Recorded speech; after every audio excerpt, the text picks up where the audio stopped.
much, you might not. When I bought my first house, I remember my sister was an experienced realtor, but not on the mortgage side. And she told me, you can't buy a house. You've only been working for 1 year. And everything that she thought she knew was I couldn't buy a house because I'd only been working for 1 year. Well, you know what? She was wrong. She didn't know the mortgage market.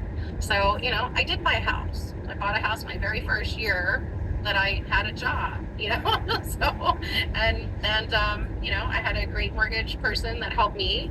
And she was just, oh my God, I can't believe it. No one's ever done that for me before. So it really does matter, who you work with, because, not every, there's the cookie cutter that, that can get a loan anywhere. And then there's some things that maybe don't fit the exact box and will help you find the right one. Yeah, which is most of them, right? Most of the ones we get seem to be, and everybody's got their stories, and most of them we have to find the right one. So South Florida, one of the things, it's a unique market. That is so true in so many ways. So you might have a certain neighborhood that you just love, that you drove by all the time, that you want to be in. The other thing is you might love to be east, but you might not understand how much money it costs to have a house out east too. Insurance is higher. Prices are higher, and the houses tend to be older out east. There are exceptions to that rule, of course, but at the further east, a lot of times those houses need work, and and the insurance rate's very high. So we might talk about it, and then I might show you some stuff out west. Your realtor might show you some stuff out west, and you go, you know what, this is newer, and this actually is a lot more affordable, and I get more space. So, just depending on what you need, and depending on what phase of life you're in, that house does not have to be your one and only. I think a lot of people get trapped in that, how long am I going to keep this house? And I want to keep this house forever. It can be a forever house, but it doesn't have to be the one and only. So, I bought my house very young. I think I was like 21 when I bought my first house. My parents taught me to buy houses, not cars, even though I have both. And I bought, I saved all my pennies, and I ate ramen noodles and tuna fish. I was so scared when I bought my first house. The mortgage guy scared me and said, don't change anything. Don't do anything different than what you're doing right now, because your credit's perfect and everything's perfect. But if you change anything, I won't be able to get you this house. And he put the fear of everything into me. I was literally scared to eat. I was scared to go to the restaurant. He said, don't change anything. So I didn't. I saved all my pennies, and I literally didn't change anything until that house closed, and then it felt like I could breathe again. Yeah. So I won't do that to you. I'm sure Mike won't do that to you, but it is important that you guys don't go out and buy that new car, and don't let somebody run your credit 20 times, and don't do something crazy while you're trying to buy a house. Just go to somebody that knows what they're doing. Let them run your credit. Let them give you a pre-qual. Run around with the right people.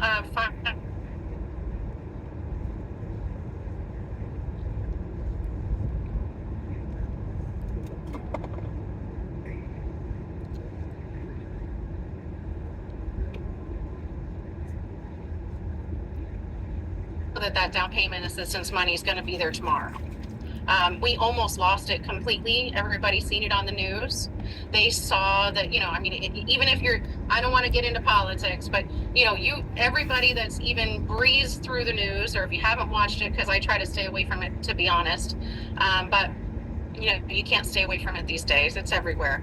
They took a lot of the assistance programs away, and it's a darn shame for our market and for our people.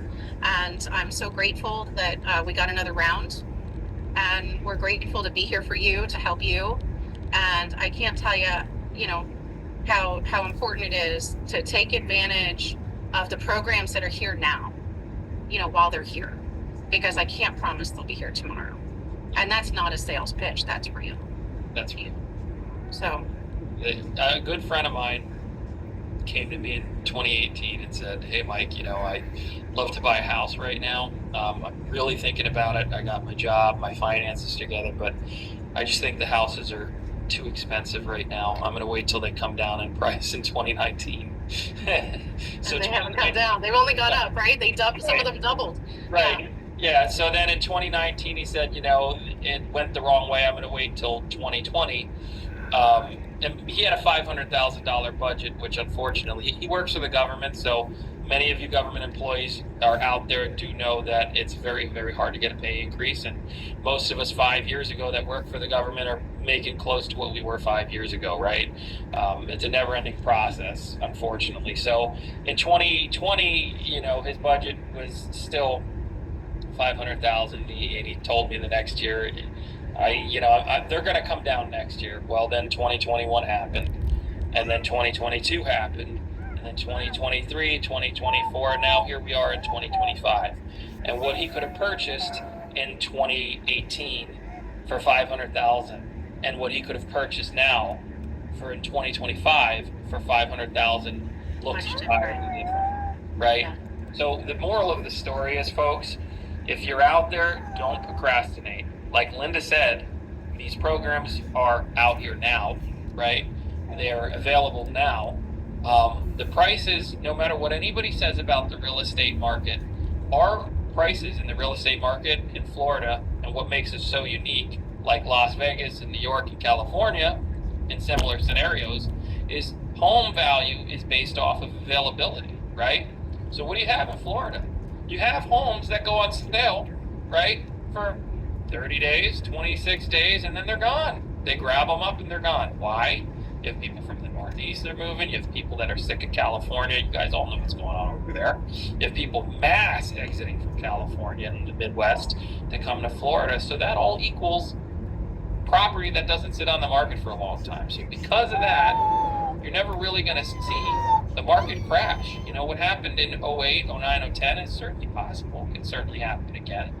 We have more rules and regulations to protect us now, right, against that happening. But unless something happens where we experience a total mass exodus in our economy, right, and the markets crash and people lose their homes on a massive, massive level, South Florida being a little different than the rest of the markets out there in the country, you can always put a bet that a real estate investment is always going to be a safe one, at least for the most part. Well, and if you're going to live there, it's a different idea than investment. But although, your home is often one of your best investments. So I got to tell you, I bought a condo, and I know condos are a little scary right now. I'll just share this with you. I bought a condo back in 2005. Almost to the peak of the market, right? So the peak of the market really, my opinion, our market kind of turned last time around 2005, October 2005, we got hit with 2 hurricanes. And that was, people used to say, when's our market going to die?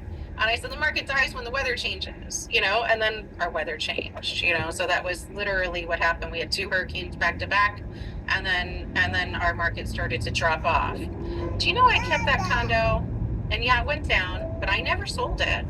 I kept it. It was originally my home. When I outgrew it because I got married and had a baby, I decided to rent it. And I sold it when the market came back around. So I actually didn't lose anything.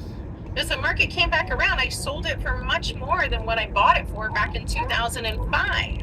Because the markets are like waves. They go like this, So same thing, with the stock market, you don't realize a loss until you sell.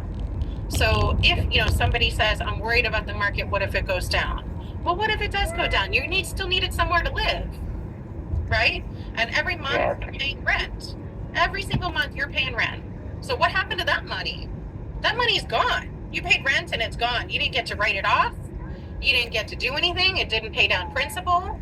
It's in somebody else's pocket. You made your landlord wealthy. It paid down your landlord's mortgage if your landlord had a mortgage.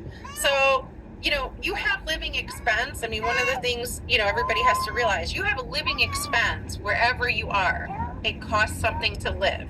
Even if you're living with family, it costs you somewhere to live. It costs your mom, your dad, your sister, your brother, your friend, whoever it is that's supporting you. Somebody's paying for where you're living, even if it's not you.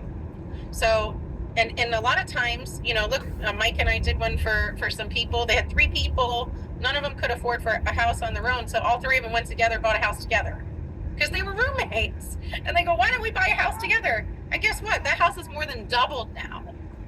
And the three roommates bought it together. So I mean, that's the thing. There's a lot of different ways of looking at things, and at the end, I think it's important to understand you have living expense no matter where you are. And every month when you pay that bill, you're paying down some principal. And look, if the rates drop, we refinance you. So it's not a big deal. So don't wait for that right time. It's kind of like getting married and having a kid. When's the right time? When the right time is. Okay. I can't promise you. I don't have that crystal ball. Okay. If I had the crystal ball, I'd wave that wand and I'd fix all your problems right now. I can't do that. But I can promise you what's here today. And that's what I have. So. Let's look at some different types of property. So here's a great example of a beautiful first home, right? And when we're looking for homes with our agents, we want to, especially if we're asking for a down payment assistance or in specific a program like the Palm Beach County SHIP, they have their own inspector that comes out after your home inspector comes out. Okay, Same thing with okay, FHA. It's very, very specific criteria. Most Emily. of these programs, because they're lending extra money, or Cho even if Emily you're phá not với getting chị a down Emily payment assistance, chị you're just getting Emily vậy. FHA, they're protecting you as a first-time home buyer. So again, all the way back to that second slide, finding the right agent that knows how to look for these homes. This is a beautiful example right here of a beautifully manicured first home, right? You want to look for something that is showing no structural damage. Your agent knows how to look at the roof. They know how to look at the electrical box. All good things about our agents with United Realty Group. Also, obviously, Linda and myself, we know how to look for these things in your home, right? Another good example. So yeah, that one gets a green check. And this one had the 2022 roof is one of the reasons I picked that too, because it was, this is a great neighborhood. It's it's a smaller home, but look at the total square foot on there too. So if you grew, maybe, and we won't go into too much detail, but sometimes there's a lanai. Sometimes there's something, that you can close in and add more square footage later. So those are kind of cool things that you can look at with a house. I got to tell you guys, that first house that I bought when I was 21, it was scary. I had 4 city dumpsters I brought to that house. It was a hoarder's house. When I tell you it was scary, it was scary. I paid for an inspection report and they said, I can see there's an attic, but I can't get to it to get inside. So, I went the rough route, for my first house, but I had a family that was used to buying houses. So I was ready to tear it all out. If you're not up for that, something like this looks real easy. You just move right in and it's great. How about this one? This one too. This was so say 440 is out of our budget, right? And we need to be in the 300s. So now we went with something that is similar in size. Look at the size. You see the square footage? Similar in size, but it's lower in price because it's attached. And the roof is still good, 2012, the roof is still good. It's not super old, and the photos on this house were real nice too. And we still have a garage, maybe not the 2-car, but we got the 1-car. So, we settle on, okay, great. This is going to be a great first house. Mm-hmm. Sometimes, the budget tells us where we need to be. How about this one? You're not showing me where it is. But yeah, no, this one looks great too. Good example, right? Again, we're looking for something Very that pretty.